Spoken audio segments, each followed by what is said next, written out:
খবৰ মহানগৰৰ আৰু ষ্টুডিঅ'ত মই পাপৰি মহানগৰী ঠাই ঠাই এতিয়া শক্তি বিভাগে মৰণ ফান পাতিছে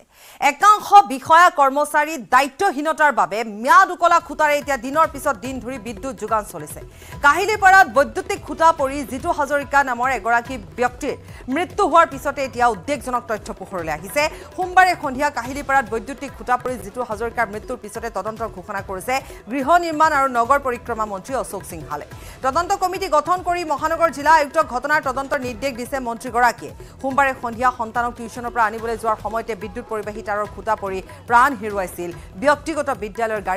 গাড়ী চালক জিতু হাজৰিকাই শক্তি বিভাগৰ গাফিলতিৰ বাবে মৃত্যু হোৱা জিতু হাজৰিকাৰ ঘৰত এতিয়াও বিৰাজ কৰিছে শোকাকুল পৰিৱেশে একমাত্ৰ উপাৰ্জনকাৰী জিতু হাজৰিকাক হেৰুৱাই এতিয়া দিক বিদিক হেৰুৱাই পেলাইছে পৰিয়ালটোৱে শক্তি বিভাগৰ চূড়ান্ত দায়িত্বহীনতাৰ ফলত জিতু হাজৰিকাই প্ৰাণ হেৰুৱাইছে ৰাইজ ক্ষুব্ধ হৈ পৰিছে স্থানীয় ৰাইজ ক্ষুব্ধ হৈ পৰিছে প্ৰশ্ন উত্থাপন হৈছে যে য'ত স্মাৰ্ট চিটিৰ কথা কৈ থকা হয় তাত বিদ্যুতৰ খুঁটাই এতিয়া পুৰণি বিদ্যুতৰ খুঁটা এই বিদ্যুতৰ খুঁটা পৰি যোৱাৰ ফলত তাতে লগতে আৰু এটা কথা এইখিনি উল্লেখ কৰিব লাগিব যে বিগত সময়ছোৱাত অৰ্থাৎ আমি যদি চাওঁ যে আজি এমাহমানৰ পূৰ্বে যিহেতু ধুমুহা বৰষুণ আহিছিল আৰু প্ৰায় ৩-৪ দিন ধৰি তেনেকুৱা ধৰণৰ বৰষুণ আহিছিলে গতিকে তেনেকুৱা ক্ষেত্ৰত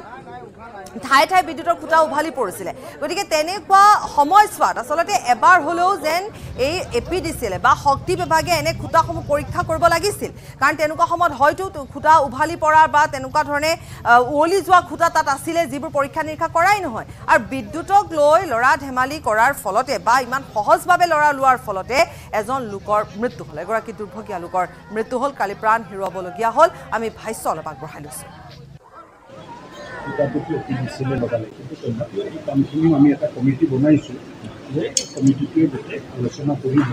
ডিচিঅ' থাকিব ট্ৰেফিকৰ মানুহ থাকিব ফৰেষ্টৰ মানুহ থাকিব AGMC GMDA এই সমস্যাবিলাকক এটা প্লেটফৰ্মত আনি কেনেকৈ সমাধান কৰিব অশোক সিংহালৰ মন্তব্য এটা প্লেটফৰ্মত আনি কেনেকৈ সমাধান কৰোঁ এটা ঘটনা ঘটি যোৱাৰ পিছত এটা পৰিয়াল শেষ হৈ যোৱাৰ পিছত এজন মানুহ নাইকিয়া হৈ যোৱাৰ পিছত উচিত তদন্তৰ কথা কোৱা হয় বা আলোচনা কৰাৰ কথা কোৱা হয় চৰ্চা কৰাৰ কথা কোৱা হয় এটা প্লেটফৰ্মত আনি সমাধান কৰাৰ কথা কোৱা হয় ইয়াৰ পূৰ্বে সেয়া এটা কৰ্মচাৰীসকলৰ নিত্য নৈমিত্তিক এক দায়িত্ব বুলি কিয় ভবা নহয় কিয় সেয়া কৰ্তব্য বুলি ভবা নহয় যাৰ ফলত এনেকুৱা ধৰণৰ ঘটনা ঘটিবলৈ পায় গতিকে তেনে ক্ষেত্ৰত এই যি তদন্ত কমিটি বহিব সেই তদন্ত কমিটিৰ কি ফল ওলাব বা ইয়াৰ ফলত পৰিয়ালটোৱে কি ধৰণে তেওঁলোকে ন্যায় পাব সেইবোৰ বহু দূৰৰ কথা হৈ পৰিব সুদূৰ পৰাহত হৈ পৰিব কাৰণ হয়তো কাইলৈ গোটেই কথাখিনি সকলোৱে পাহৰি যাব হয়তো মন্ত্ৰী অশোক সিংহালেও পাহৰি যাব কিন্তু কথা হৈছে এই পৰিয়ালটোৱে ন্যায় পাব লাগে তেওঁলোকৰ একমাত্ৰ উপাৰ্জনকাৰী এগৰাকী ব্যক্তি তেওঁ সন্তানক টিউচনৰ পৰা আনিবলৈ যাওঁতে বিদ্যুতৰ খুঁটা পৰি তেওঁৰ মৃত্যু হৈছে গতিকে দিক বিদিক হেৰুৱাই পেলাইছে পৰিয়ালটোৱে সেই সন্দৰ্ভতো আচলতে মন্তব্য কৰিব লাগে কাৰণ আকৌ কৈছোঁ এখন প্লেটফৰ্মত আনি আলোচনা কৰা হ'ব কেনেধৰণে এইসমূহ সমস্যাৰ সমাধান পাব পাৰি তাৰ ওপৰত আলোচনা কৰা হ'ব এই আলোচনা পূৰ্বতে কিয় কৰা নহয় এটা ঘটনা ঘটাৰ পিছত কিহৰ কাৰণে এনেকুৱা ধৰণৰ আলোচনাৰ পৰ্যায়লৈ আহিবলগীয়া হয় বা তদন্ত কমিটি গঠন কৰিবলগীয়া হয়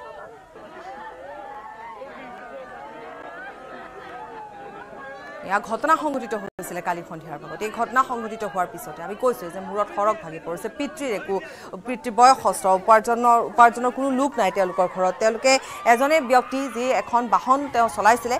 ব্যক্তিগত বাহনেৰে তেওঁ স্কুলৰ ভাড়া লৈছিলে গতিকে তেনেধৰণে পৰিয়ালটো পোহপাত দিছিলে এজনী কণমানি জীয়ৰী আছিলে যাক লৈ পিতৃৰ বহুত সপোন আছিলে তেওঁ সেই কণমানি জীয়ৰীজনীক আনিবৰ বাবে টিউচনলৈ পৰা আনিবৰ বাবে তেওঁ স্কুটি লৈ গৈছিলে তেওঁ তাৰ পিছতে ঘটনাটো সংঘটিত হৈছে এটা উৱলি যোৱা খুঁটা আৰু আকৌ কৈছোঁ যে এই সময়ছোৱাত বাৰিষাৰ সময়ছোৱাত যিহেতু দেখিবলৈ পোৱা গৈছে ধাৰাবাহিকভাৱে বৰষুণ দি আছে আৰু আমি আগতেও বহুবাৰ বাতৰি আমি সম্প্ৰচাৰ কৰিছোঁ যে অসমত বৰষুণ হ'ব বা বৰষুণৰ ফলত কি ঘটনা ঘটিছে ধুমুহাৰ ফলত বিদ্যুতৰ খুঁটা উভালি পৰিছে ডাঙৰ ডাঙৰ গছ উভালি পৰিছে তেনে ক্ষেত্ৰত বিদ্যুতৰ তাঁৰ বা বিদ্যুতৰ খুঁটাসমূহ পৰীক্ষা কৰা কিয় নহয় সেয়া এটা ডাঙৰ গুৰুত্ব প্ৰশ্ন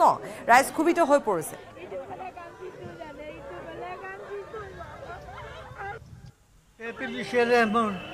মোৰ ল'ৰাটোক শেষ কৰি দিলে APDCLৰ মানুহক মই কেছ দিম তাৰ ওপৰত মই ধৈৰ্য হেৰাই গৈছে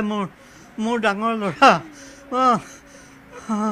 ডাঙৰ কাম কৰা নাই কাম বন নাই এখন গাড়ী লৈ কিনি দিয়া গাড়ীখনে ল'ৰা ছোৱালী অনা নিয়া কৰিছিলে কৰি সি পোহপাল দিছিলে ছোৱালী এজনী আৰু মাকক মই বিদ্যা বয়সত এতিয়া কি কৰিম চৰকাৰে যদি মোক অকণমান সহায় কৰে মই বৰ সুখী হ'ম এয়ে মোৰ আপোনালোকৰ ওচৰত প্ৰাৰ্থনা প্ৰভু কৃষ্ণ তেওঁ ইলেক্ট্ৰিচিটি বৰ্ডৰ দুখৰ কাৰণে গৈছে কেতিয়াও এইবিলাক চেক নকৰে চেক কৰিলে যিহেতু ভাল নহ'বলৈ কেতিয়াও নাপালে এতিয়া মই ছোৱালীজনী আছে মই কেনেকৈ থাকিম মই কেনেকৈ খাম মই আৰু এক প্ৰকাৰ যে এতিয়া দিগবিদিক হেৰুৱাই পেলাইছে এই পৰিয়ালটোৱে কাৰণ আকৌ কৈছোঁ যে এজনী কণমানি জীয়ৰী আছে পৰিয়ালটোৰ আৰু তেওঁকে টিউশ্যনৰ পৰা আনিবলৈ গৈছিলে তেওঁক লৈ পিতৃৰ সপোন আছিলে কৈছে তেওঁলোকৰ পৰিয়ালবৰ্গই কৈছে পিতৃৰ কি কি সপোন আছিলে সেইজন ব্যক্তি যে যেতিয়া তেওঁ ছোৱালীজনী টিউশ্যনৰ পৰা আনিবলৈ গৈছিলে তেওঁ হয়তো এবাৰো ভবা নাছিলে যে তেওঁ ঘূৰি আহিব নোৱাৰিব এটা বিদ্যুতৰ খুঁটা উভালি পৰিছে এইখন হৈছে চিটি এয়া মহানগৰী গুৱাহাটী য'ত বিদ্যুতৰ খুঁটা উভালি পৰে এয়া কোনো মৰাণত ধুমুহাৰ ফলত উভালি পৰা খুঁটা নহয় য'ত বিদ্যুতৰ খুঁটা ধুমুহাৰ ফলত উভালি পৰিব যাতায়াত ব্যাহত হৈ পৰিব বিদ্যুৎ সংযোগ ব্যাহত হৈ পৰিব এইখন হৈছে মহানগৰী গুৱাহাটী যাক ডেভেলপ কৰাৰ নামত ইতিমধ্যে বহু টকা খৰচ কৰি থকা হৈছে মন্ত্ৰী অশোক সিংঘালে ইতিমধ্যে যেনে ধৰণৰ কথা তেওঁ যিমানখিনি ভাষ্য এতিয়ালৈকে প্ৰদান কৰিছে তত দেখিবলৈ পোৱা গৈছে ৰাস্তা ঘাট নিৰ্মাণৰ পৰা আৰম্ভ কৰি বা যিখিনি কাম কৰি আছে তাত এই সংলগ্ন নহয় নেকি বিদ্যুতৰ খুঁটা কিয় পৰীক্ষা কৰিব পৰা নগ'ল শক্তি বিভাগে ইয়াৰ এই গোটেই প্ৰক্ৰিয়াটো বা যিটো ঘটনা ঘটিলে তাত কিমান দায়ী এতিয়া তদন্ত কমিটি বহোৱা শক্তি বিভাগৰ গাফিলতি শক্তি বিভাগৰ কৰ্মী বা কৰ্মচাৰীসকলে এই বিষয়বোৰ কিয় গুৰুত্ব সহকাৰে নলয় আজি এটা ঘটনা ঘটিলে কাইলৈ আকৌ এটা ঘটনা নঘটক প্ৰথমতে দেখিবলৈ পোৱা গ'ল ৰাস্তা ঘাট নিৰ্মাণত এনেকুৱা ধৰণৰ প্ৰকাণ্ড গাঁত তাত মানুহৰ মৃত্যু হ'ল এবাৰ বিদ্যুতৰ খুঁটা পৰি মৃত্যু হ'ল এইখনে হৈছে গুৱাহাটী মহানগৰী য'ত উৱলি যোৱা বিদ্যুতৰ খুঁটা থাকে অথচ কাণ্ড জ্ঞানহীনতাৰ ফলত APDCLৰ কাণ্ড জ্ঞানহীনতাৰ ফলত এটা পৰিয়াল শেষ হৈ গৈছে এজন লোক যি একমাত্ৰ উপাৰ্জনকাৰী এজনী কণমানি জীয়ৰী তেওঁ বুজিয়ে পোৱা নাই যে তেওঁৰ পিতৃৰ সৈতে কি হৈছে যে তেওঁক টিউশ্যনৰ পৰা আনিবলৈ যোৱা পিতৃ আৰু ঘূৰিয়ে নাহিলে এই গোটেই কথাখিনিৰ ক্ষেত্ৰত কিমান গুৰুত্ব সহকাৰে ল'ব অন্তত যিহেতু ঘোষণা কৰা হৈছে তদন্ত কমিটিৰ তদন্ত অন্তত ভালকৈ হওক সকলোৱে সেয়াই বিচাৰিছে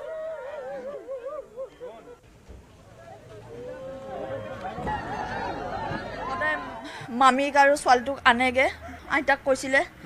যে ৰুমৰ লাইটকেইটা জ্বলাই থৈ জ্বলাবি মা মই আহি আছোঁ তাতে ককাক কৈছে মেইন গেটখন খুলি থৈ দে মই আহি আছোঁ সিহঁতক লৈ পিনি লাইটৰ পোষ্টে গোটেইখিনি গাত পৰি চটপটাই আছিল বোলে তেতিয়ালৈ আমি গমেই নাপাওঁ ঘৰৰ মানুহ কোনো গম নাপায় কোনোবাই কৈছে এনেকৈ জ্বলিছে বুলি মোৰ সৰু মামীজনী দৌৰা দৌৰি গ'ল তাৰপিছত হয় মামাই হয় মোৰ বহুত আশা আছিল ছোৱালীটোৰ প্ৰতি বহুত আশা তাই গাভৰু হ'ব টাইম হৈছে সেয়াও আশা আছিলে কৈছিলে মামু বিয়া পাতিম ইমান স্থানীয় সেইখিনিত বহুত এক্সিডেণ্ট হৈ থাকে লাইটৰ বস্তুত চাবতো লাগে চৰকাৰে কওক টাৰ্ণিঙো হয় সেইটো টাৰ্ণিং হয় বহুত হয় আজিও বোলে ৰাতিপুৱা আহিছে সেই পোষ্টটোতে ডাম্পাৰ এখন গৈছে কিবা সহায় দিয়ক মোৰ মামীক আৰু ছোৱালীটো আছে ব্ৰেকিং নিউজ গুৱাহাটীত গ্ৰেপ্তাৰ অবৈধ বাংলাদেশী গুৱাহাটী ৰেল ষ্টেচনৰ পৰা 2 অবৈধ বাংলাদেশী গ্ৰেপ্তাৰ কৰা হৈছে আৰক্ষীৰ জালত পৰিছে সুহাগ গাজী জাহানাৰা বেগম পশ্চিমবংগৰ সীমান্তৰে ভাৰতত প্ৰৱেশ কৰিছিল ত্ৰিপুৰা হৈ বাংলাদেশলৈ যোৱাৰ পথত দুইকে গ্ৰেপ্তাৰ কৰা হৈছে ধৃত দুইকে CJM আদালতত হাজিৰ কৰিছে মহানগৰ আৰক্ষী পুনৰ এবাৰ কৈছো আন এটা ব্ৰেকিং নিউজ গুৱাহাটীত গ্ৰেপ্তাৰ অবৈধ বাংলাদেশী গুৱাহাটী ৰেল ষ্টেচনৰ পৰা 2 অবৈধ বাংলাদেশী গ্ৰেপ্তাৰ কৰা হৈছে আৰক্ষীৰ জালত পৰিছে সুহাগ গাজী জাহানাৰা বেগম পশ্চিমবংগৰ সীমান্তৰে ভাৰতত প্ৰৱেশ কৰিছিল ত্ৰিপুৰা হৈ বাংলাদেশলৈ যোৱাৰ পথত দুইকে গ্ৰেপ্তাৰ কৰা হৈছে ধৃত দুইকে CJM আদালতত হাজিৰ মহানগৰ আৰক্ষী দীপাংকৰ আছে আমাৰ সৈতে ফোনযোগে সংযুক্ত হৈ দীপাংকৰ আপোনাৰ পৰা সবিশেষ জানি নিশ্চয় আজি পুৱাৰ ভাগত গুৱাহাটী ৰেল আৰক্ষী আৰু গুৱাহাটী মহানগৰ আৰক্ষীৰ অভিযানত এই দুই অভিযুক্ত আৰক্ষীৰ জালত পৰে আৰু আচৰিত কথা যদি আমি কল্পনা কৰোঁ তেতিয়াহ'লে গুৱাহাটী মহানগৰীৰ মাজেৰে কেৱল নিচাজাতীয় সামগ্ৰীয়ে ট্ৰেনজিট পইণ্টে নহয় এইবাৰ অবৈধ নাগৰিকো গুৱাহাটী মহানগৰীৰ মাজেৰে পাৰ হৈছে এই ঘটনাই সেই কথাই প্ৰমাণ কৰিছে আৰু আপুনি যিটো ভিজুৱেলছ আমি দৰ্শকসকলক দেখুৱাইছোঁ তাত যিগৰাকী 50 বছৰীয়া জাহানাৰা বেগম আৰু সুহাগ গাজী যিগৰাকী মাত্ৰ 24 বছৰীয়া এজন যুৱক দুয়োগৰাকীয়ে সুদীৰ্ঘ প্ৰায় 3টা মাহ ধৰি বেংগলোৰত তেওঁলোকে কৰ্মৰত হৈ আছিল আৰু আৰক্ষীৰ চোৰ্চৰ পৰা আমি যিটো খবৰ লাভ কৰিছোঁ তেওঁলোকে বেংগলোৰৰ পৰা গুৱাহাটী হৈ ত্ৰিপুৰা অভিমুখী হৈ তেওঁলোকে বাংলাদেশলৈ যোৱাৰ এক প্ৰকাৰ পৰিকল্পনা কৰিছিল আৰু যিটো আৰক্ষীৰ বিশ্বস্ত সূত্ৰৰ পৰা আমি যিটো খবৰ লাভ কৰিছো যে তেওঁলোকে পশ্চিমবংগৰ কালকাতাৰ বেৰাৰ মাজেৰে তেওঁলোকে ভাৰতত প্ৰৱেশ কৰিছিলে গতিকে সমগ্ৰ যি এই প্ৰক্ৰিয়াটো তেওঁলোকৰ আহা কৰা যিটো প্ৰক্ৰিয়া সম্পূৰ্ণভাৱে অবৈধ বুলি আৰক্ষীয়ে এই মুহূৰ্তত জানিবলৈ দিছে আৰু দুই বাংলাদেশী নাগৰিকে কি উদ্দেশ্যেৰে ভাৰতত প্ৰৱেশ কৰিছিল বা তেওঁলোকে কি কামত নিয়োজিত হৈ আছিল বা কোনো তেওঁলোকে সন্দেহজনক কামত জড়িত আছিল নেকি এই ধৰণৰ বিষয় লৈ বৰ্তমান আৰক্ষীয়ে এক প্ৰকাৰ অনুসন্ধান আৰম্ভ কৰিছে কিন্তু কোৰ্টত তেওঁলোকক হাজিৰ কৰোৱা হৈছে তেওঁলোকক জিম্মাত লোৱা হ'ব নে জেললৈ প্ৰেৰণ কৰা হ'ব এই গোটেই বিষয়টো কিছু সময়ৰ পিছত স্পষ্ট হৈ পৰিব কিন্তু নিচাজাতীয় সামগ্ৰীয়ে নহয় পাপৰি পুনৰ কৈছো দৰ্শকসকলক যে অবৈধ নাগৰিকো এইবাৰ গুৱাহাটী ৰেল ষ্টেচনৰ মাজেৰে গুৱাহাটীৰ মাজেৰে যে অহা যোৱা চলিছে এই কথা প্ৰমাণ কৰিছে ধন্যবাদ দীপাংকৰ ধন্যবাদ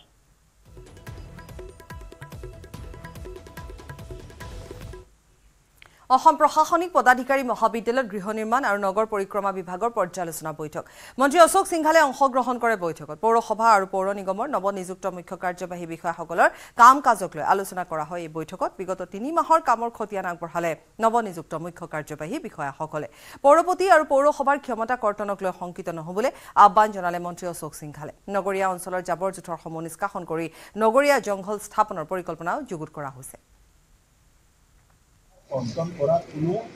আইনো পাছ হোৱা নাই আৰু কোনেও পৌৰসভাৰ অধিকাৰ কৰ্তন কৰিব নোৱাৰে ভাৰতৰ সংবিধানে দিয়া এই অধিকাৰ কোনেও কৰ্তন কৰিব নোৱাৰে পৌৰসভাৰ কোনো অধিকাৰ নাই কোনো জান ভাগি যায় কোৰ্টত যাব নালাগে বা যদি মাই বুজা মোৰ তাততো সিদিনা কেইবাজন পৌৰপতি আৰু উপপৌৰপতি আহিছিলে আলোচনা হ'ল আলোচনাৰ পিছত মই বুজাই দিলোঁ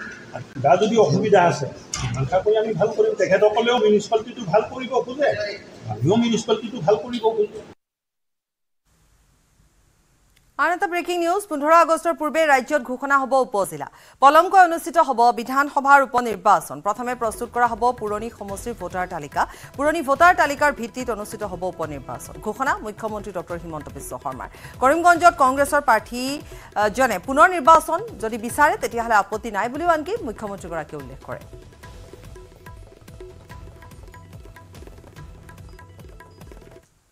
ৰাজ্যত নতুনকৈ প্ৰতিষ্ঠা হ'বলগীয়া IIMৰ স্থান পৰিদৰ্শন কৰে মুখ্যমন্ত্ৰী ডক্টৰ হিমন্ত বিশ্ব শৰ্মাই কামৰূপৰ মাৰভিটাত স্থাপন হ'ব উত্তৰ পূবৰ দ্বিতীয়খন উচ্চ শিক্ষা প্ৰতিষ্ঠান কিছুদিন পূৰ্বে অসমত IIM স্থাপনৰ কেন্দ্ৰীয় চৰকাৰে অনুমোদন জনাইছিল শিলঙৰ পিছত অসমত স্থাপন হ'ব উত্তৰ পূবৰ দ্বিতীয়খন ইণ্ডিয়ান ইনষ্টিটিউট অফ মেনেজমেণ্ট 500 বিঘা ভূমিত স্থাপন কৰা হ'ব উচ্চ শিক্ষা প্ৰতিষ্ঠানখন স্থান পৰিদৰ্শনৰ সময়ত মুখ্যমন্ত্ৰী সংগ দিলে শিক্ষামন্ত্ৰী ডক্টৰ অনুজ পেগু আৰু পলাশবাৰী বিধায়ক হেমাংগ ঠাকুৰীয়ে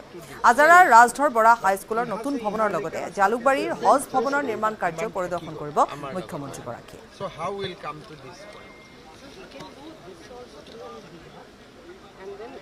हम कन्विंस कर ले रहा हूँ अराउंड 350 बीघा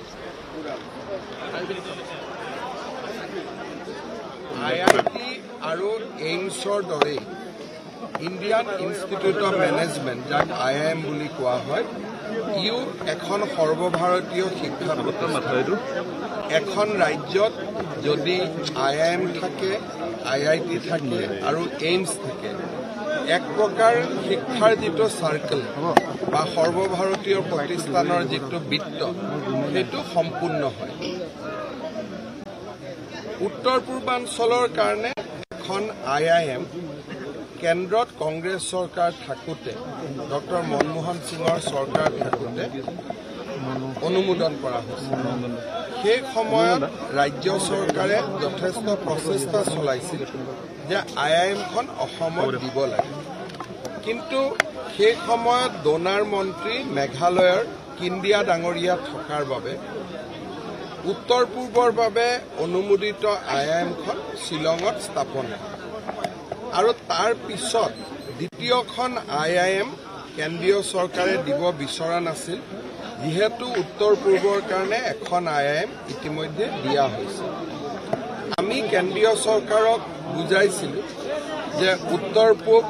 8খন ৰাজ্যৰ এটা সমষ্টি আৰু অসমৰ যিটো ভূগোল আৰু অসমৰ যিটো জনসংখ্যা তাক উত্তৰ পূৰ্বৰ আন ৰাজ্যসমূহৰ সৈতে মিলোৱাটো উচিত নহয় আমাক সুকীয়াকৈ চাব লাগে কেন্দ্ৰৰ চৰকাৰৰ বিশেষকৈ NDA 2 এই চৰকাৰখনৰ শেষৰ ফালে প্ৰধানমন্ত্ৰী নৰেন্দ্ৰ মোদী ডাঙৰীয়া আৰু শিক্ষামন্ত্ৰী ধৰ্মেন্দ্ৰ প্ৰধান ডাঙৰীয়াই IIM অসমত স্থাপন কৰাৰ বাবে সন্মত হয় আৰু পলাশবাৰী সমষ্টিত আমি এই IIMখনৰ বাবে মাটিবাৰী প্ৰাৰম্ভিকভাৱে নিৰ্ধাৰণ কৰোঁ। আজি যিহেতু কেন্দ্ৰত প্ৰধানমন্ত্ৰীও একেজনে থাকিলে শিক্ষামন্ত্ৰীও একেজনে থাকিলে সেইকাৰণে IIM স্থাপনৰ প্ৰক্ৰিয়াটো আমি ত্বৰান্বিত কৰিব খুজিছোঁ। তেওঁলোকে মোৰ এইটো আবেদন থাকিব যে IIMখন প্ৰথম কোনোবা এটা টেম্পোৰাৰী কেম্পাছত হ'লেও আৰম্ভ হওক, যেনেকৈ আমাৰ IIT আদি আৰম্ভ হৈছিলে, আৰু 2 বছৰ 3 বছৰৰ ভিতৰত পলাশবাৰীৰ আমাৰ মূল কেম্পাছলৈকে তেওঁলোক আহিব পাৰিব। এই গোটেই বিষয়বোৰ মই যেতিয়া অহাবাৰ দিল্লীত যাম আলোচনা কৰিম, আৰু তাৰ আগতে মই নিজে এবাৰ মাটিবাৰীখিনি চাই গ'লো। মাটিবাৰীখিনিক লৈ যদি এইখিনি মাটিয়ে আমি চূড়ান্ত বুলি ধৰিছোঁ, ৰাভা হাছঙৰ লগতো মই আলোচনা কৰি ল'ম। তেওঁলোকেও সৈদ্ধান্তিকভাৱে কোনো আপত্তি নাই বুলি কৈছে, খালি অলপ নিয়ম নীতি মানাৰ কথা কৈছে, সেইখিনিও আমি মানিব লাগিব। আৰু ৰাইজৰো সহযোগিতা আমাক লাগিব। ইয়াত আজি ৰাইজৰ যিমান উপস্থিতি, তাৰমানে ৰাইজৰ সহযোগিতাও আছে বুলি আমি ধৰি ল'ব পাৰিম। নেশ্যনেল হাইৱেৰ পৰা এই মাটিলৈ এই গাঁওখন দীঘলকুছি গাঁৱলৈ আৰু এখন মাৰভিটা গাঁৱলৈ, দীঘলকুছি আৰু মাৰভিটা গাঁৱলৈ আমি নতুন ৰাস্তা এটা বনাব লাগিব, যাতে পুৰণা গাঁৱৰ মানুহখিনিৰ কোনো ক্ষতি নহয়। তেওঁলোক যেনেকৈ আছে তেনেকৈ থাকিব পাৰে, যাতে কোনো লেণ্ড একুইজিশ্যন আদি নহয় বা তেওঁলোকৰ অসুবিধা নহয়। গতিকে বিকল্প ৰাস্তা এটা এই কেম্পাছলৈকে আমি বনাম, তাৰ বিষয়েও আজি আমি আলোচনা কৰিছোঁ। আৰু মই ভাবোঁ যে অসমবাসী ৰাইজৰ বহুদিনীয়া প্ৰত্যাশা এটা পূৰণ হ'ব গৈ আছে। কাজিৰঙাৰ জনাঞ্চলত ঢেকীয়াপতীয়াৰ আতংক। উদ্যানখনৰ কহৰা বনাঞ্চলৰ অন্তৰ্গত জাপৰি পথাৰ ডেৰগঞা পামৰ ৰঙালাওৰ খেতিত সোমাল প্ৰকাণ্ড ঢেকীয়াপতীয়া এটা বাঘ। আতংকিত গাঁওবাসীয়ে বাঘটোক জনাঞ্চলৰ পৰা বনাঞ্চলৰ খেদি পঠিয়াবলৈ অনুৰোধ জনাইছে বন বিভাগক। বন বিভাগৰ লোক উপস্থিত হৈ ড্ৰোনৰ দ্বাৰা বাঘটোৰ গতিবিধি নিৰীক্ষণ কৰিছে যদিও সফল হ'ব পৰা নাই। বৰ্তমানো তাত ড্ৰোনৰ দ্বাৰা বাঘটোৰ গতিবিধি নিৰীক্ষণ কৰি থকা হৈছে। কাজিৰঙাৰ জনাঞ্চলত ঢেকীয়াপতীয়াই এতিয়া আতংকৰ সৃষ্টি কৰিছে। কহৰা বনাঞ্চলৰ ৰঙালাওৰ খেতিত সোমাল প্ৰকাণ্ড বাঘটো। এতিয়া বন বিভাগৰ লোক তাত উপস্থিত হৈছে। ৰাইজৰ মাজত আতংকৰ সৃষ্টি হৈছে, কাৰণ বাঘটো ক'ত সোমাই আছে এতিয়ালৈকে জানিব পৰা হোৱা নাই। ড্ৰোনৰ সহায় লোৱা হৈছে, নিৰীক্ষণ কৰি থকা হৈছে, কিন্তু এতিয়ালৈকে ঢেকীয়াপতীয়াটোৰ কোনো সন্ধান উলিয়াবলৈ সক্ষমেই নাই হোৱা। পুৱাৰ ভাগত ডিফলু পথাৰ অঞ্চলত কাজিৰঙা ৰাষ্ট্ৰীয় উদ্যানৰ পৰা ওলাই অহা এটা বাঘৰ বিচৰণ আমি দেখিবলৈ পালোঁ। আৰু দেখাৰ পিছত আমি বন বিভাগক খবৰ দিওঁ। প্ৰায় 1-1.5 ঘণ্টামানৰ পিছত বন বিভাগৰ লোক আহি কহৰা বনাঞ্চলিক বিষয়া আমাৰ মাজত এতিয়াও আছে আৰু তেওঁলোকে ড্ৰোনৰ সহায়ত বাঘটো কোনখিনি ঠাইত আছে সেইখিনি নিৰীক্ষণ কৰি আছে। এতিয়াও গাঁৱৰ লোকসকল অলপ আতংকিতও হৈছে, যিহেতু প্ৰকাণ্ড বাঘ যেতিয়া আমি স্বচক্ষে দেখিছিলোঁ, তাৰপিছত এতিয়া উপস্থিতিটো তেওঁলোকে ধৰা পেলাব পৰা নাই ঠাইখিনিত। গতিকে আমি আশা কৰোঁ বন বিভাগে এই জনাঞ্চলৰ পৰা বাঘটো বনাঞ্চললৈ লৈ যাবৰ কাৰণে তেওঁলোকে ব্যৱস্থা কৰি ৰাইজক সহায় কৰি থৈ যাব। হয়, অঞ্চলখিনি যি ঠাইত এতিয়া আছে বাঘটো, সেই অঞ্চলটো আমাৰ প্ৰায় 20 বিঘা মাটি এটা অঞ্চল আমি পাৱাৰ ফেঞ্চিঙেদি বেৰি লৈছিলোঁ তাত ৰঙালাও খেতি কৰিবৰ কাৰণে। তাতে যিহেতু বাঘটো আছে, তেওঁ ৰঙালাও ছিঙাৰ ক্ষেত্ৰতো সুবিধা হৈছে। আৰু ওচৰতে আমাৰ ধাননি পথাৰ আছে, যিহেতু বৰো ধানৰ ছিজন, তাত ৰাইজে ধানো কাটি আছিলে, সেইকাৰণে অলপ আতংকিত হৈ আছে মানুহখিনি। যদি বন বিভাগে ইয়াৰ পৰা বাঘটো উলিয়াই লৈ যাব পাৰে, তেতিয়াহ'লে ৰাইজৰ কাৰণে আমি ভাবোঁ ভাল হ'ব। হয়, কাজিৰঙা বনাঞ্চলৰ দাঁতিকাষৰীয়া অঞ্চল ডেৰগঞা পামত আজি এটা ঢেকীয়াপতীয়া বাঘ বাহিৰলৈ অহা বুলি আমি খবৰ পাওঁ। ঠিক সেই মৰ্মে আমাৰ ষ্টাফ পঠিওৱা হয়। তো ষ্টাফ পঠিওৱাৰ পিছত তেওঁলোকৰ ওচৰৰে খেতিপথাৰৰ ওচৰতে এডোখৰ জংঘল আছে, সেই জংঘলডোখৰতে আমি বাঘটো থকাৰ সন্দেহ প্ৰকাশ কৰিছোঁ। আমাৰ ড্ৰোন টীম ইতিমধ্যে আহিছে আৰু ড্ৰোন লৈ তেওঁলোকে চাৰ্চ অপাৰেশ্যন কৰি আছে। বৰ্তমানলৈকে বাঘটো ডিটেক্ট কৰিব পৰা নাই, কিন্তু আমি সন্দেহ প্ৰকাশ কৰিছোঁ যে বাঘটো ইয়াতে আছে বুলি। হয়, ৰাইজক আমি অলৰেডি আহ্বান জনাইছোঁ যে সেই জেগাটুকুৰাৰ পৰা আঁতৰি থাকিবলৈ, আৰু তেওঁলোকে আমাৰ পৰামৰ্শ মানিও লৈছে। আৰু ঠিক সেইদৰে আমাৰ ঊৰ্ধ্বতম কৰ্তৃপক্ষৰ অফিচাৰসকলো ইতিমধ্যে উপস্থিত হৈছে বেলেগ এটা ডাইৰেকশ্যনৰ থ্ৰু দি, তো তেওঁলোকো আহি পাইছে। নলবাৰী তিহুত এক ভয়ংকৰ পথ দুৰ্ঘটনা সংঘটিত হৈছে দুৰ্ঘটনাত ঠিতাতে মৃত্যু হৈছে দুজন যুৱকৰ নিয়ন্ত্ৰণ হেৰুৱাই চৰা জানত সোমাল চাৰিচকীয়া বাহন মৃত দুই যুৱক হৈছে ৰাজীৱ শৰ্মা আৰু ধনজিৎ শৰ্মা যুৱক দুজনৰ মৃত্যুত অঞ্চলজুৰি ফুকৰ চাপ পুনৰবাৰ কৈছো যে নলবাৰী তিহুত ভয়ংকৰ পথ দুৰ্ঘটনা সংঘটিত হৈছে দুৰ্ঘটনাটোত ঠিতাতে মৃত্যু হৈছে দুজনকৈ যুৱকৰ নিয়ন্ত্ৰণ হেৰুৱাই চৰা জানত সোমাই পৰিল চাৰিচকীয়া বাহনখন মৃত দুই যুৱক ৰাজীৱ শৰ্মা আৰু ধনজিৎ শৰ্মা যুৱক দুজনৰ মৃত্যুত অঞ্চলজুৰি ফুকৰ চাপ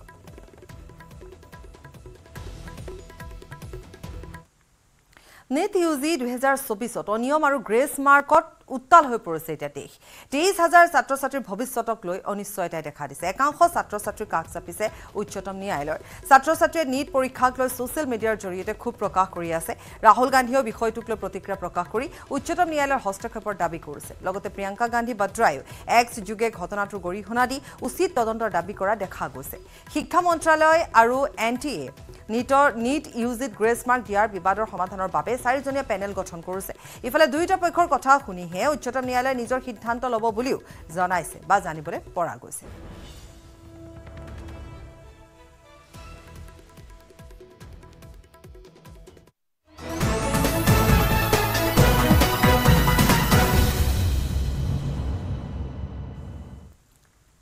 মূল্যবৃদ্ধিৰ ৰামটাঙোন আকাশলংঘী হৈ পৰিছে এতিয়া সামগ্ৰীৰ দাম বিশেষকৈ কেঁচা পাচলি মূল্যবৃদ্ধিত এটা জুৰুলা হৈ পৰিছে সৰ্বসাধাৰণ জনতা অত্যাৱশ্যকীয় সামগ্ৰীৰ পৰা গৃহ নিৰ্মাণৰ সামগ্ৰীলৈকে এতিয়া সকলোৰে হুৰে দাম বৃদ্ধি হৈছে যাৰ ফলত বিপাঙত পৰিছে ৰাজ্যবাসী মহানগৰী বজাৰ প্ৰায় শতকৰ দিশে এতিয়া প্ৰাইভেট পাচলিৰ মূল্য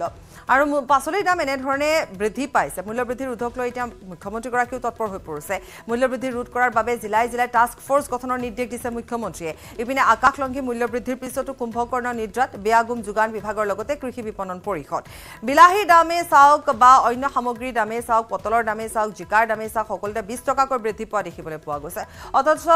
যিসমূহ ঠাইৰ পৰা এইসমূহ পাচলি আহে তাত কিন্তু এনেধৰণে বৃদ্ধি নাই পোৱা পটল 70 টকা আগতে 50 টকা আছিলে 20 টকা বৃদ্ধি পাইছে প্ৰত্যেকটো কেঁচা সামগ্ৰী কেঁচা পাচলিৰ মূল্য 20 টকাকৈ বৃদ্ধি পোৱা দেখিবলৈ পোৱা গৈছে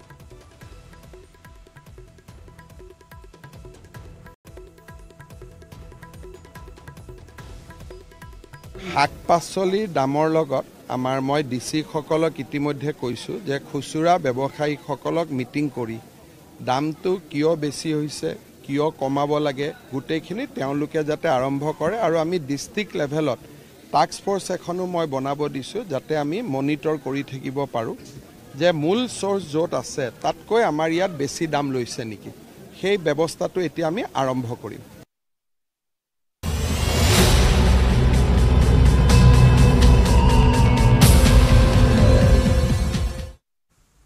কাজিৰঙাৰ এনিমেল কৰিডৰত সৌৰ শক্তি চালিত ষ্ট্ৰীট লাইট লগোৱা কেন্দ্ৰ কৰি সৃষ্টি হৈছে বিতৰ্কৰ জীৱ-জন্তু অহা যোৱা পথত নিশা পোহৰৰ ব্যৱস্থা কৰাক লৈ সৰব হৈ পৰিছে প্ৰকৃতিপ্ৰেমী এই ষ্ট্ৰীট লাইটে জীৱ-জন্তুৰ বাবে কঢ়িয়াইছে অশনি সংকেত সৌৰ শক্তি চালিত ষ্ট্ৰীট লাইটৰ তীব্ৰ পোহৰে এনিমেল কৰিডৰৰ আলোকিত কৰাৰ ফলত জীৱ-জন্তু অহা যোৱাত অসুবিধাৰ সন্মুখীন হৈছে ইয়াৰ বিৰুদ্ধে ব্যৱস্থা গ্ৰহণৰ বাবে কেন্দ্ৰীয় বন আৰু পৰিৱেশ মন্ত্ৰালয়লৈ পত্ৰ প্ৰেৰণ কৰিছে প্ৰকৃতিপ্ৰেমী ৰোহিত চৌধুৰীয়ে ইয়াৰ পাছতো কাজিৰঙা ৰাষ্ট্ৰীয় উদ্যান কৰ্তৃপক্ষই ব্যৱস্থা অভিযোগ উত্থাপন কৰিছে আনকি এনিমেল ভিউ পইণ্টতো সংস্থাপন কৰা হৈছে সৌৰ শক্তি চালিত ষ্ট্ৰীট লাইট এনিমেল কৰিডৰত ৰাষ্ট্ৰীয় ঘাইপথ অতিক্ৰম কৰি কাৰ্বি পাহাৰলৈ সঘন আহযাহ চলে বন্যজন্তুৰ কিন্তু অত্যাধিক লাইটৰ পোহৰত জীৱ-জন্তুসমূহৰ ক্ষতি হোৱাৰ আশংকা ব্যক্ত কৰিছে বন্যপ্ৰেমীসকলে গতিকে তাকে লৈ এতিয়া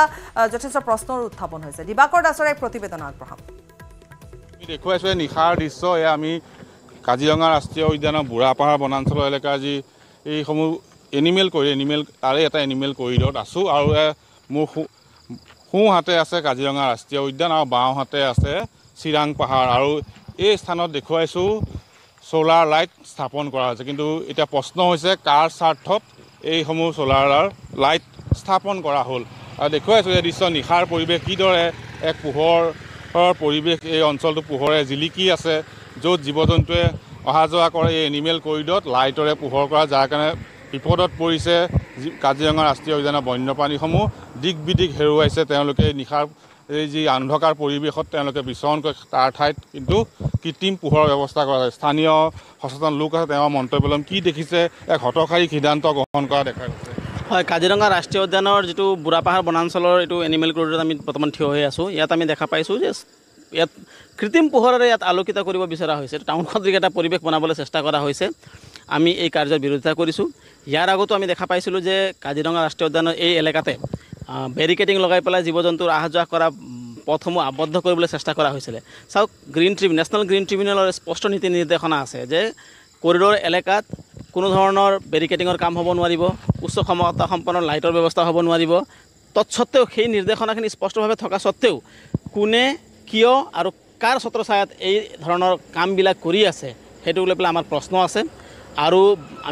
আমাৰ বিশ্বাস বন বিভাগ নিশ্চয় এই কামবিলাকত জড়িত নহয়, কাৰণ বন বিভাগে জানি শুনি ইমান হঠকাৰী সিদ্ধান্ত ল'ব নোৱাৰে। কিন্তু বন বিভাগে লাইট লগোৱা দেখিছে, তেওঁলোকেতো বাধা প্ৰদান কৰিব পাৰে। য়েছ, এইটো এটা কুৱেশ্যন আমাৰ মনলৈ আহিছে যে বন বিভাগে এই বিষয়ত সংজ্ঞান লৈছে নাই বা বন বিভাগে ইয়াতে নিজৰ দায়িত্ব আৰু কৰ্তব্য ঠিকমতে পালন কৰিছে নাই, এইটো লৈ পেলাইও আমাৰ মনত প্ৰশ্ন আহিছে। গতিকে আমি আহ্বান জনাইছোঁ বন বিভাগক এই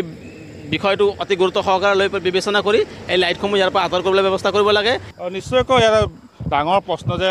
কাৰ স্বাৰ্থত এইসমূহ লাইট ইয়াত স্থাপন কৰা হৈছে। কাজিৰঙাৰ বন্যপ্ৰাণীৰ জীৱনক লৈ হেতালি খেলি বা জীৱনৰ প্ৰতি ভাবুকি কঢ়িয়াই আনিছে এইসমূহ ষ্ট্ৰীট লাইটে। এই যিসমূহ এনিমেল কৰিডৰ আছে, প্ৰতিটো এনিমেল কৰিডৰতে দেখা গৈছে চ'লাৰ লাইট সংস্থাপন কৰা হৈছে, কিন্তু এই লাইটসমূহ আচলতে কোনে সংস্থাপন কৰিলে? সামগুৰিৰ বিধায়ক পদ ত্যাগ ৰকিবুল হুছেইনৰ। অসম বিধানসভাৰ অধ্যক্ষক দিলে পদত্যাগ পত্ৰ। সাংসদ হিচাপে নিৰ্বাচিত হোৱাৰ পাছতে পদত্যাগ ৰকিবুল হুছেইনৰ। কংগ্ৰেছ বিধায়িনী দলে অনুষ্ঠিত কৰিলে বিদায় সভা। আনুষ্ঠানিকভাৱে ৰকিবুল হুছেইনক বিদায় সম্ভাষণ জনায় কংগ্ৰেছ বিধায়িনী দল নেতা কৰ্মীসকলে। বিধানসভাৰ চেণ্ট্ৰেল হলত আয়োজন কৰা অনুষ্ঠানত অতীতৰ স্মৃতি ফুৰি আৱেগিক হৈ পৰিল প্ৰাক্তন বিধায়ক তথা সাংসদ ৰকিবুল হুছেইন। বিদায় অনুষ্ঠানত দেখা গ'ল কংগ্ৰেছৰ প্ৰায়বোৰ বিধায়ককে। বিৰোধী দলপতি দেৱব্ৰত শইকীয়াই সংগ দিলে পদত্যাগৰ সময়ত। উল্লেখযোগ্য যে বিগত লোকসভা নিৰ্বাচনত ধুবুৰী লোকসভা সমষ্টিত দেশৰ ভিতৰতে ৰেকৰ্ড সংখ্যক ভোটত জয়লাভ কৰিছিল সাংসদ ৰকিবুল হুছেইনে। ইফালে পদত্যাগ পত্ৰ দাখিল কৰি সাংসদ ৰকিবুল হুছেইনে কয় যে আনন্দ নে বিষাদ এতিয়াও নিৰ্ণয় কৰিব পৰা নাই। কংগ্ৰেছে দিয়া নতুন দায়িত্ব লাভ কৰিও চিন্তা কৰিছোঁ। সম্পূৰ্ণ বিদায় নহয়, আধা বিদায়হে লৈছোঁ বুলি মন্তব্য কৰে ৰকিবুল হুছেইনে। আমি দল মত নিৰ্বিশেষে, জাতি ধৰ্ম ভাষা নিৰ্বিশেষে সকলোৰে মই সহায় সহযোগিতা কামনা কৰিলোঁ। পুনৰ দুৱাৰ ধুবুৰীবাসী ৰাইজ, আমাৰ চামগুৰিবাসী ৰাইজ আৰু বিশেষকৈ আমাক গৌৰৱ গগৈ যোৰহাট, নগাঁৱৰ প্ৰদ্যুৎ বৰদলৈ ডাঙৰীয়াৰ নগাঁৱৰ উপৰিও আজি যদি আপোনালোকে কয় কংগ্ৰেছ দলে আমি সকলোকে ধন্যবাদ জনাব লাগিব। আজি কাজিৰঙা লোকসভা সমষ্টিৰ আপোনালোকে যদি গোলাঘাট বিধানসভা সমষ্টিটো চাই, তাত 1 লাখ ভোট আমি কংগ্ৰেছে পাইছোঁ। সেইসকলক আমি ধন্যবাদ জনাম। আজি যদি সৰু পথাৰত চাই প্ৰায় 85-90,000 ভোট পাইছে, প্ৰায় 1 লাখ ভোট পাইছে। আপোনালোকে যদি চাই খুমটা সমষ্টিত তেতিয়াহ'লে 85-90,000 ভোট পাইছে। ক্ষমতাত থকা অৱস্থাত দলটোৰ প্ৰতি ৰাইজে অকণমান তেওঁলোকৰ আপোনাৰ অলপ দুৰ্বলতা থাকেই। সেই কথাটো আপোনালোকে দেখিছে যে ৰাজস্থানত কেইদিনমানৰ আগত আমি হাৰিছোঁ, কিন্তু তাতো আমি বহুত চিট আমি পাইছোঁ। গতিকে আমি ভাবোঁ যে 2026ত এটা যোগাত্মক এটা সলনি হ'ব, তাৰে ইংগিত বুলি আমি ভাবিছোঁ। আপোনালোকক পুনৰবাৰ ধন্যবাদ জনাই আজি যিটো মোৰ আনুষ্ঠানিকভাৱে আমাৰ পদত্যাগ পত্ৰ দিয়াৰ কাম, সেই ক্ষেত্ৰত আমাৰ দলপতি দেৱব্ৰত শইকীয়া ডাঙৰীয়াই আমাৰ সকলো বিধায়ককে মাতি আনি যিসকলে আহিব নোৱাৰিলে তেওঁলোকে মোক কৈছে কোনোবা দিল্লীত আছে, কোনোবা আপোনাৰ একেবাৰে এৰাব নোৱাৰা কামত বাহিৰত আছে। সকলোকে মই ধন্যবাদ জনাই আপোনালোক সাংবাদিক বন্ধুসকলৰ জৰিয়তে সকলোলৈকে, প্ৰিণ্ট মিডিয়া, ইলেক্ট্ৰনিক মিডিয়া, আমাৰ প্ৰতিষ্ঠানৰ সকলোলৈকে মই ধন্যবাদ আৰু কৃতজ্ঞতা জনাই মোৰ বক্তব্য শেষ কৰিছোঁ। আমি বহুকেইটা আসন নাই পোৱা, কিন্তু নিৰ্বাচনৰ সময়ত আমি কৈছিলোঁ আমাৰ নিজৰ আসনো ৰাখিম আৰু বিৰোধীৰ আসনো আমি আনিম। আৰু সঁচাকৈয়ে ৰকিবুল হুছেইন ডাঙৰীয়াই ধুবুৰীৰ পৰা সাংসদ আজমল ডাঙৰীয়াক বিপুল সৰ্বাধিক এটা ৰেকৰ্ড সংখ্যক ভোটত পৰাস্ত কৰিলে। অনুৰূপ ধৰণে উজনিত বিজেপিৰ সাংসদ তপন গগৈ ডাঙৰীয়াৰ পৰিৱৰ্তে আমাৰ সাংসদ গৌৰৱ গগৈ ডাঙৰীয়া জয়লাভ হ'ল। নগাঁও সমষ্টিত প্ৰদ্যুৎ বৰদলৈ ডাঙৰীয়াই নিজৰ সমষ্টিটো ৰাখিব পাৰিলে। আৰু ঠিক তেনেকৈ আমি 2-4টাত আমাৰ কিছু অসুবিধা হ'ল, এইবিলাক মই আপোনালোকক ৰাজহুৱাকৈ নকওঁ, কিন্তু আমি আৰু ভাল কৰাৰ থল আছিল বুলিয়ে অসমৰ ৰাইজেও আমাক আজি জনাইছে যে আপোনালোকে আৰু অলপ কিয় বিফল হ'ল, সেইবিলাক আমি আলোচনা কৰিম পিছে পৰে। কিন্তু আমি এটা আশাপ্ৰদ বাতাবৰণ দেখা পাইছোঁ আৰু ৰাইজৰ হৈ মাত মাতি যাবলৈ আমি কংগ্ৰেছ দল বদ্ধপৰিকৰ। আজাৰাৰ ৰাজধৰ বৰা উচ্চতৰ মাধ্যমিক বিদ্যালয়ত মুখ্যমন্ত্ৰী ডক্টৰ হিমন্ত বিশ্ব শৰ্মা। পুনৰ নিৰ্মাণ হৈ থকা বিদ্যালয়খনৰ কাম কাজৰ বুজ ল'লে মুখ্যমন্ত্ৰীগৰাকীয়ে। পুৰণি গৃহ ভাঙি নতুনকৈ অট্টালিকা নিৰ্মাণ কৰা হৈছে বিদ্যালয়খনত। অত্যাধুনিকভাৱে নিৰ্মাণ হৈ থকা অট্টালিকাৰ অগ্ৰগতিৰ বুজ লয় মুখ্যমন্ত্ৰী ডক্টৰ হিমন্ত বিশ্ব শৰ্মাই। নতুন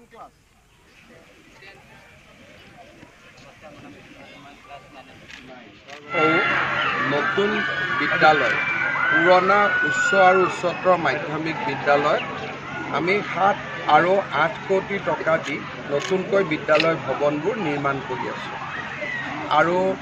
প্ৰায় 400খন স্কুলত এনেকৈ ধৰণৰ নিৰ্মাণ চলি আছে শিক্ষামন্ত্ৰী ডাঙৰীয়া আৰু মই আজি আজাৰা ৰাজদৰবৰা উচ্চতৰ মাধ্যমিক বিদ্যালয়লৈ আহিছিলোঁ ইয়াতো নিৰ্মাণ কাৰ্য চলি আছে তাৰ অগ্ৰগতিৰ বুজ লৈছোঁ অসমীয়া মাধ্যমৰ স্কুলত ইমান টকা আগত কেতিয়াও খৰচ হোৱা নাছিল একোখন স্কুলত 8 কোটি ক'ৰবাত 7 কোটি ক'ৰবাত 7.5 কোটি ইমান টকা খৰচ হৈছে আৰু এবাৰতে গোটেই ইনফ্ৰাষ্ট্ৰাকচাৰটো ভাল হৈ আমাৰ সৰ্বমুঠ 500খন স্কুল কৰাৰ সিদ্ধান্ত আছিলে 400খন ইতিমধ্যে আমি অনুমোদন দিছোঁ শিলচৰ কেন্দ্ৰীয় কাৰাগাৰত আছামী ৰহস্যজনক মৃত্যুক লৈ সৃষ্টি হৈছে তীব্ৰ চাঞ্চল্যৰ মঙলবাৰে পুৱাই কাৰাগাৰৰ ভিতৰত উদ্ধাৰ হয় দিলৱাৰ হুছেইন নামৰ আছামীটোৰ মৃতদেহ এগৰাকী যুৱতীক ধৰ্ষণৰ অভিযোগত 3 মাহ পূৰ্বে গ্ৰেপ্তাৰ হৈছিল দিলৱাৰ আদালতে 2-3বাৰ খাৰিজ কৰিছিল কাৰাবন্দী দিলৱাৰ হুছেইনৰ জামিন আবেদন যাৰ বাবে কাৰাগাৰতে আত্মহনন কৰাৰ সন্দেহ আত্মীয় তথা আৰক্ষীৰ শিলচৰ আৰক্ষীয়ে দিলৱাৰৰ মৃতদেহ প্ৰেৰণ কৰিছে মৰণোত্তৰ পৰীক্ষাৰ বাবে অৱশ্যে এতিয়াও পোহৰলৈ অহা নাই আছামীৰ মৃত্যুৰ প্ৰকৃত কাৰণ এবাৰ মাজুলীত life health care private limited নামৰ প্ৰতিষ্ঠান খুলি কোটি কোটি টকা লুণ্ঠন যোৰহাটৰ পলাশজ্যোতি বৰা নামৰ এজন যুৱকৰ বিৰুদ্ধে কোটি কোটি টকাৰ প্ৰবঞ্চনাৰ অভিযোগ উত্থাপিত হৈছে মাজুলীৰ চিৰাম গাঁও পঞ্চায়তৰ কাৰ্যালয়ৰ কাষতে প্ৰবঞ্চনাৰ জাল পেলাই নিবনুৱা যুৱক যুৱতীক হেল্থ কেয়াৰ কাৰ্ড ঠিকা দিয়া আৰু সামগ্ৰী যোগান দিয়াৰ নামত সংগ্ৰহ কৰিলে 5,000ৰ পৰা 7 লাখ টকা পৰ্যন্ত ৰাইজৰ অভিযোগৰ ভিত্তিত মাজুলী জেংৰাই মুখৰ পৰা প্ৰবঞ্চক পলাশজ্যোতিক আটক কৰি তদন্ত অব্যাহত ৰাখিছে আৰক্ষীয়ে যোৰহাটৰ বুলি কয় পলাশজ্যোতি বৰা আৰু লগতে আহিছিলে প্ৰশান্ত বৰা এইটো হয় দক্ষিণ পাটৰ আৰু মোৰ পৰা পইচা লৈছিলে 7 লাখ টকা প্ৰথমতে আমাৰ গাঁৱত আহিছিলে পঞ্চায়তত 5খন দিছিলে 5খন দিয়াবিলাকক ইণ্টাৰভিউ দিয়াইছে তাৰপাছতেই প্ৰেচিডেণ্টে ক'লে যে মোৰ মানুহজনক যাসকলক ফৰ্ম দিছিলে সকলক ফিল্ড ভিজিট কৰিবলৈ কৈছে প্ৰশান্তহঁতে আপুনি ঘৰবিলাক দেখাই দিয়ক এতিয়া মোৰ হাজবেণ্ডে আছিলে পঞ্চায়তৰ মেড আছিলে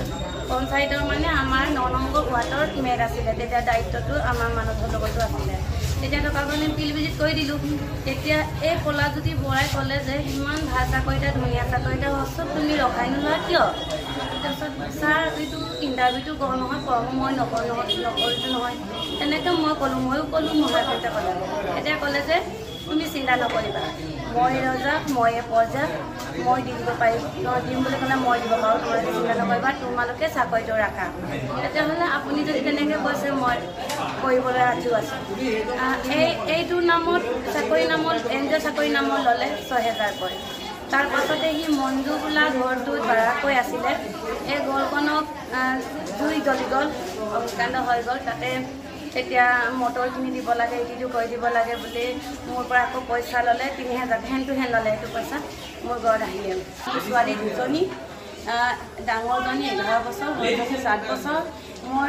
দুজনীকে মই ইংলিছ মিডিয়ামত পঢ়ুৱাইছিলোঁ ডাঙৰজনী ইয়াতে চেণ্ট পলছত জেংৰাই মুখতে আছিলে তাক পইচা দি মই মন্দিৰ ফিজ দিব পৰা নাই এডমিশ্যন ফিজ একো মাৰি দিব পৰা নোৱাৰাতে মই এতিয়া আছামিজ মিডিয়ামতে লগাবলৈ মানে বাধ্য হৈছোঁ তাতো কিন্তু মই লগাব পৰা নাই যে সিহঁতে দৰৱ বক্সৰ ৰাখি নিদিয়াৰ কাৰণে মন্দিৰ ফিজ নিদিয়াৰ কাৰণে তাতো অনলাইনতো মই চৰকাৰীভাৱেও কৰিব নোৱাৰা এইটো বহুত মানে চিন্তাত কৰিছোঁ সেইকাৰণে আৰক্ষীকে হওক বা মিডিয়াৰ যোগেদিয়ে হওক এই পইচাটো ঘূৰাই পাব লাগে মই তাকে কওঁ